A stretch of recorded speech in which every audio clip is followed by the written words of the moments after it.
عدل النتيجة بالنسبة لفريق النجران لاعبه وائل عيان في الدقيقة 5 من أحداث شوط المباراة الأول.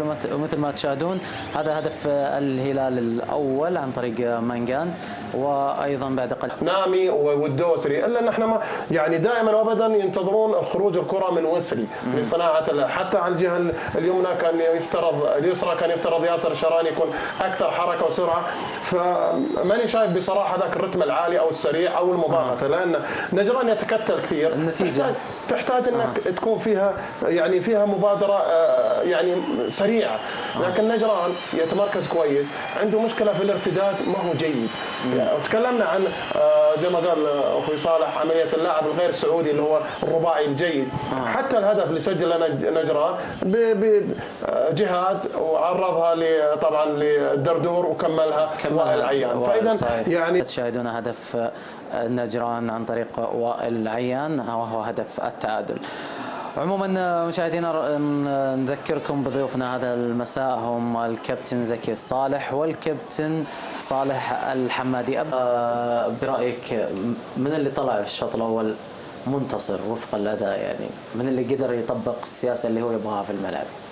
شوف انه كثير من الكرات كانت ترتد من حائط، يعني في ظل وجود لاعبين عمالقه بالابدان وعمالقه ايضا بادائهم. نتكلم على فريد شكلان، محمود معاذ، صاحب العبد الله، ماجد الجعفري، وايضا ما ننسى الظاهري، وان كان الدور الاكبر على لوبيز يعرض ولعبها ملعب اتجاه المرمى للهلاليين. وسري لوبيز صنعها ما سدد. هذا سلمان شات الكرة مرت تابعها منجان، ويبدو انها مباراة منجان، لمسها مو بس لمسها، غير مكانها عبد القادر منجان كلاكيت ثاني مرة.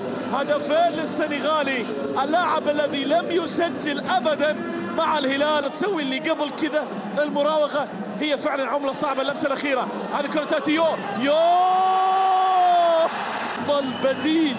أفضل بديل بلا منازع. 8 أهداف يا الله. يسجل الصعبة ويضيع السهلة. 3 الهلال. يو بيونغ سو مرات يزعل، مرات يفرح، مرات